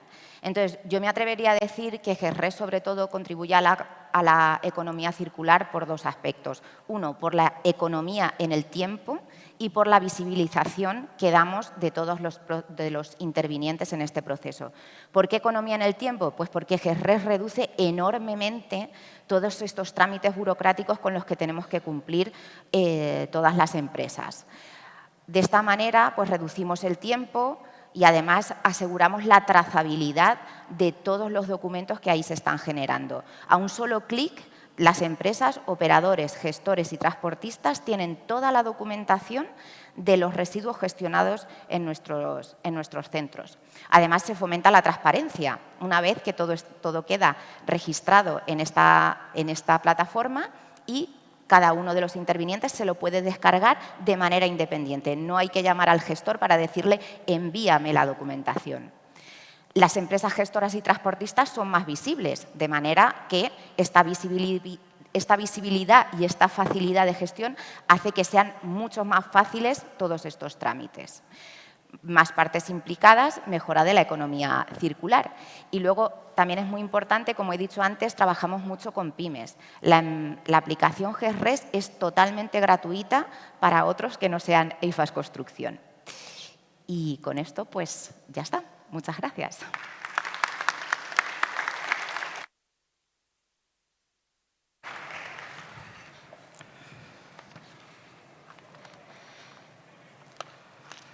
Muchas gracias, Carolina. Has cumplido perfectamente el requisito, tu tiempo. Y la próxima pertenece a la empresa Holcim. Tenemos dos ponentes. Primero es Marian Vidal Mesa, que es licenciada en Química y es la directora de calidad. Y luego estará Val Serradilla, que ya cuando te presento, pues cuando tu compañera Caber. A las 7:30, en la sala Pedro, comienza la ceremonia de los premios nacionales Fundación Minería y Vida. Por favor, diríjanse a la sala y ocupen sus asientos con antelación. Muchas gracias. Bueno, buenas tardes. No sé si me escucha con la megafonía de fondo. Sí. Esto es un pisarme, ¿no? Bueno, pues muchas gracias por vuestra asistencia y gracias a NEFA por habernos invitado a este congreso a presentar lo que vamos a presentar hoy, Holcim, que es cómo hemos obtenido el primer certificado de AENOR en contenido de material reciclado bajo nuestra tecnología Ecocicle. El mando está aquí. Vale, perdón. Vale, para ello, la agenda que vamos a seguir, que vamos a presentar mi compañera Val y yo.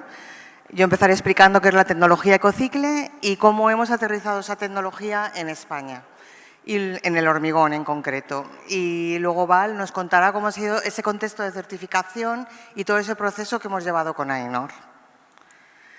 Bueno, la tecnología Ecocicle, lo resumo en la diapositiva, pero básicamente es una plataforma en la que ya hace años empezó Holcim a trabajar, que es en transformar todos esos residuos de demolición y construcción, esos RCDs, en materiales que pudieran ser nuevamente incorporados en todos los productos que tiene a disposición Holcim, tanto cemento como hormigón, incluso mortero, ¿no? Ay, perdón. Sí, perdón.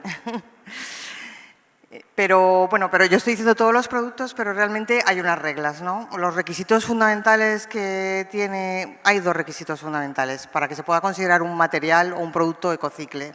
El primero es que contenga al menos un 10% de materiales de demolición procedentes de demolición y construcción en su composición y además que esta composición sea trazable y sea certificada por un tercero. Actualmente en España tenemos 3 instalaciones, 3 centros de producción. Una fábrica de cemento, la fábrica de cemento de Moncada, y 2 plantas de hormigón en Barcelona, la de planta del Papiol y la planta de Zona Franca. Bien, ¿cómo hemos aterrizado Ecocicle en España? Pues bueno, a lo largo de la tarde, yo ahí no me voy a extender porque no soy una experta en eso, nos han estado contando toda la normativa, cómo ha ido evolucionando y eso realmente hace 3 años, cuando nos planteamos traer Ecocicle también a España, nos dio la idea de que empezaba a existir cierta sensibilidad por la circularidad y por este tipo de materiales en el mercado, ¿no? Y entonces decidimos, bueno, que podíamos implantarla, pero nos encontrábamos con un reto normativo realmente. Todos sabemos que el código estructural limita al 20% el contenido de árido grueso sobre la fracción gruesa del hormigón. ¿Qué quiere decir eso? Que si yo contabilizo ese material en porcentaje, no llego al 10% que exige Ecocicle como plataforma tecnológica. Con lo cual nos quedamos en un 9-8% dependiendo de la composición del hormigón. Es cierto que el código estructural nos permite exceder este límite si tenemos una justificación experimental y si la dirección facultativa lo admite. Pero bueno, nosotros creednos que hemos hecho un montón de justificaciones experimentales y es muy complicado, lo sabéis los que trabajáis con obra, que una dirección de obra tome ese riesgo cuando en el proyecto no está puesto, ¿no? Evidentemente para el hormigón estructural no tenemos esta limitación, o sea que ahí podríamos usar en hormigones por dosificación o no estructurales el contenido que quisiéramos. Y esa fue la razón fundamental por la que decidimos empezar con nuestra tecnología Ecocicle para hormigón en Barcelona, porque ya contábamos, como he dicho antes, con nuestra fábrica de Moncada, que estaba produciendo cementos que no como una adición, como hemos visto en una de las primeras ponencias, sino incorporado en el proceso de fabricación, incluía un porcentaje de RCDs superior al 30%. Si sumábamos este aporte con el material que ya incluíamos como árido reciclado, sí llegábamos a ese 10% mínimo, que es el primer requisito, como os he dicho, que exige la marca Ecocicle. El otro requisito es que esté certificado y eso es lo que va a contar mi compañera Val Serradilla.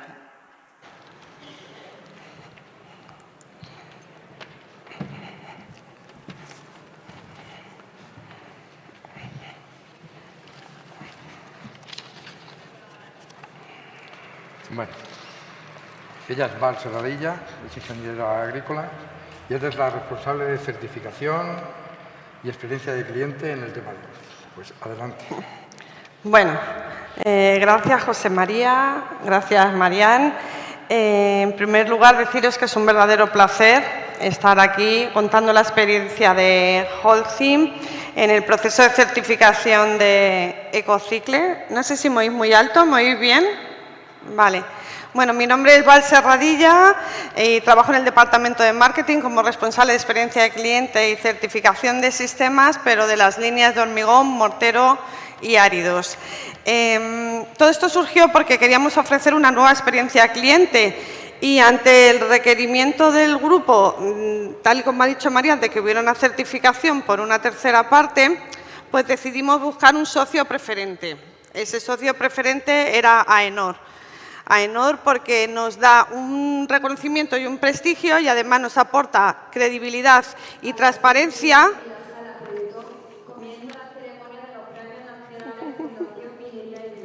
Espera un poco porque si no, no os vais a enterar. Bueno, pues como os decía, elegimos a AENOR porque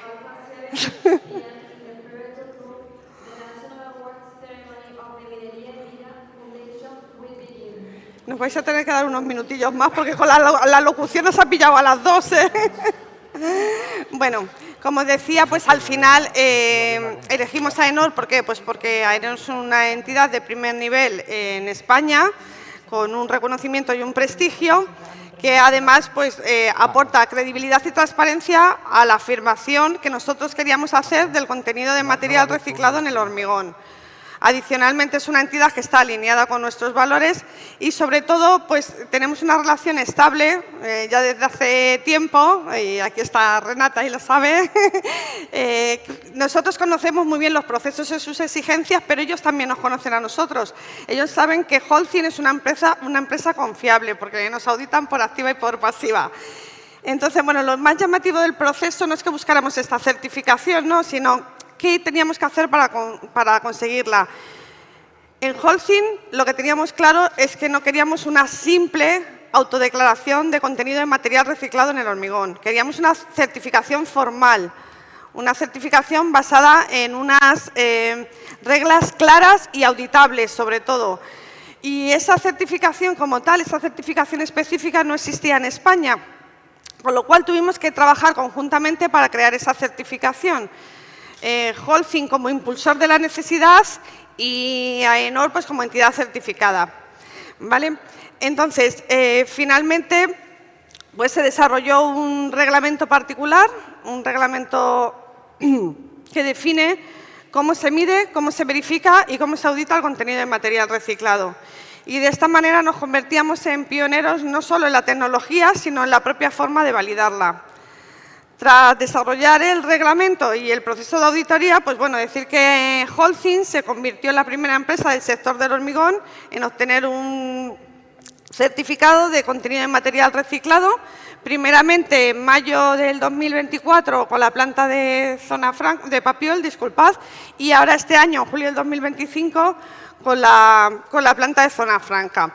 Entonces, como podéis ver, pues es una apuesta clara por diferenciarnos a través de una circularidad certificada, porque desde luego estamos ante una tendencia cada vez más creciente en que las empresas, las afirmaciones que hacen las empresas tienen que tener un respaldo de una verificación externa, independiente y que pueda certificarse ante terceros, porque no solo es lo que dices, sino tendrás que demostrar lo que dices y que lo certifique un tercero, ¿no? Entonces, bueno, voy a repasar, como nos quedamos sin tiempo, pues voy a repasar un poco muy por encima el cronograma para que veáis un poco cuáles fueron los ritmos y cuáles fueron los pasos, nos da una visión, ¿no? Empezamos, como digo, pensando en nuestra necesidad interna, ¿no?, de cumplir con nuestros propios estándares corporativos. Luego trabajamos en el reglamento particular que iba a definir las reglas del juego, ¿no?, de la certificación. Luego pasamos la auditoría de la planta de Papiol, en la que se controlaron pues, los procesos de dosificación, el control de calidad, la trazabilidad de las materias primas. Pero como parte de ese proceso de auditoría, también tuvimos que visitar a nuestro proveedor de áridos reciclados, a ERCAL, porque necesitaba AENOR pues, que la trazabilidad de esas materias, de ese material reciclado que íbamos a incorporar en nuestro hormigón, pues cumpliera una serie de características. O sea, no solo se auditaba la planta, sino que tenías que auditar o supervisar ese origen y esas características. Finalmente, en mayo del 2024, lleva a la obtención de los 2 certificados de la planta de Papiol. Hablo de 2 certificados porque son el de las familias de hormigón estructural y el de las familias de hormigón no estructural. Sí, yo sé que estamos muy lejos del tiempo, pero es que se nos va ahí. Y luego, bueno, por último, pues en junio del 2024 pues hubo la entrega del certificado por parte del CEO de AENOR. A continuación teníamos un vídeo, pero la verdad es que resumía muy bien el proceso, pero creo que no lo vamos a poner porque vamos justas de tiempo y no queremos retrasar más el esto. Así que nada, muchas gracias por vuestra atención y si tenéis cualquier duda al respecto, pues aquí está Renata de AENOR, mi compañera Marian Vidal o yo misma. Muchas gracias.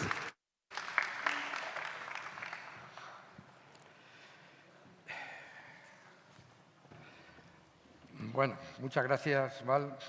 Vamos muy mal de tiempo. Lorena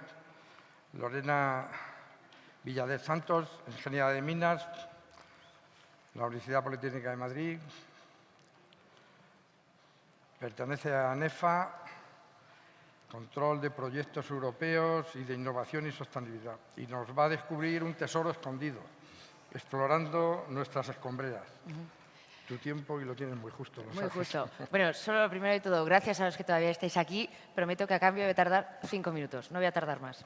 Voy a ir súper rápido. Gracias también por la presentación. Yo venía a hablar rápidamente de un proyecto, del último proyecto que hemos conseguido en ANEFA, que se llama STEAMIN, y que va sobre valorizar escombreras. Es un proyecto que es de la convocatoria Horizonte Europa. Empezamos en octubre del 2024, va a durar 4 años y va a acabar en septiembre de 2028. Y es un proyecto que tiene financiación europea de 8 millones de euros. Lo más interesante... No más interesante, pero de este proyecto es que lo concebimos nosotros antes de que saliese Critical Raw Materials Act, dando respuesta al artículo 27, en la que se obliga a todos los operadores a revisar hacer un estudio preliminar de viabilidad sobre los materiales que tienen en sus escombreras. Y dicho esto, ¿en qué consiste el proyecto STEAMIN? Bueno, pues en aumentar el acceso a las materias primas primarias y secundarias, porque al final somos ANEFA, también este proyecto se llama Critical Raw Materials, pero va sobre áridos.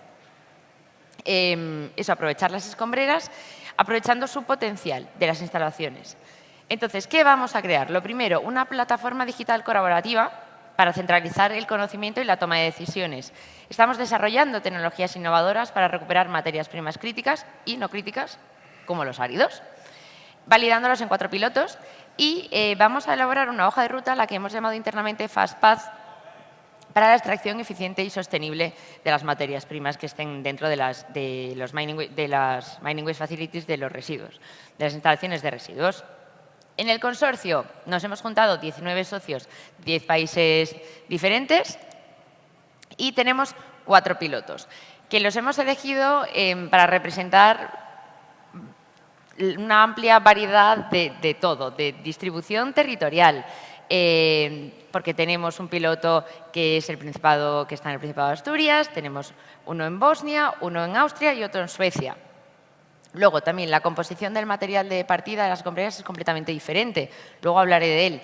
Tenemos materias primas críticas de una forma, luego tenemos no de otras, totalmente diferentes también. El estado de la explotación, tenemos escombreras que están inactivas y minas que están actualmente en funcionamiento. Y luego también las hay que están gestionadas por el Gobierno o que son de propiedad privada. La primera de las escombreras es como he dicho, está en Asturias y aquí lo que vamos a valorizar es una presa de estériles y 2 acopios que vamos a tratar como una única unidad. ¿Y qué es lo que creemos que vamos a encontrar aquí? Fluorita, barita, sílice y calcita. Y simplemente, como dato, comentar que es una de las instalaciones más grandes de fluorita que hay en Europa. Otra que tenemos está en Grängesberg, en Suecia, y aquí tenemos apatito y posiblemente monazita. Y también tierras raras que se está estudiando y que posiblemente se encuentren neodimio, praseodimio, terbio y disprosio. También este piloto nos va a servir como para hacer un análisis del ciclo de vida de una explotación. Tercero, está en Austria, en Flachach, es un distrito histórico de cobre y evidentemente aparte de cobre hay arsénico, cobalto y níquel y bismuto. Y lo que está resultando más interesante de este depósito es que se están empezando a hacer las primeras pruebas y se está encontrando también oro y plata, lo que va a incrementar un montón el potencial económico del yacimiento. Claro, evidentemente, pues habiendo arsénico, la contaminación ambiental que había aquí históricamente era bastante notable, con lo cual también trabajaremos en eso.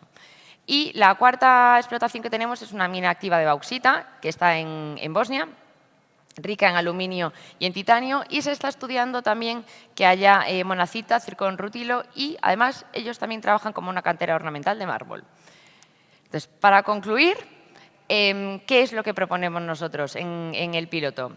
O sea, en el proyecto. Bueno, pues lo primero, la reducción del tiempo del análisis de viabilidad de estas escombreras con este FastPath que he estado comentando antes. Dar respuesta al artículo 27 del Critical Raw Materials Act, colaborando, ayudando a ver qué es efectivamente lo que tenemos nosotros en nuestras escombreras. Y, además de todo esto, estimular la circularidad, las oportunidades dentro del sector y la aceptación social. 5 minutos.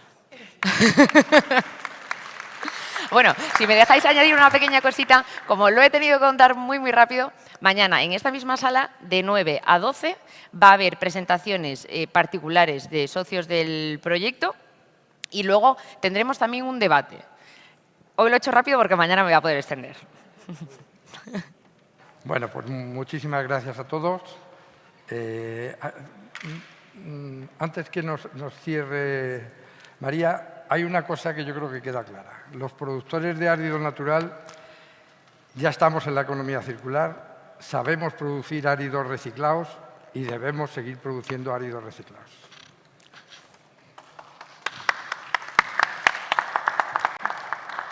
Pues nos vamos ya, no vamos a poner preguntas, salvo que tengáis algo que luego lo comentamos fuera, yo creo, porque vamos muy mal de hora. Muchísimas gracias al moderador estupendo que hemos tenido, a las ponentes, que quedan 3, y los ponentes, porque lo habéis hecho muy interesante, incluso lo que ha salido como la normativa. Nos llevamos lecciones, Lucas, muy interesantes también, y Carolina, gracias porque las empresas habéis traído pues, ideas nuevas, refrescantes y generosas. Lorena, tú sí que has sido generosa con el tiempo. Así que muchísimas gracias. Acordaros de votar, por favor. Estamos en la temática H, sesión 4. Votad a la mejor ponencia. Gracias.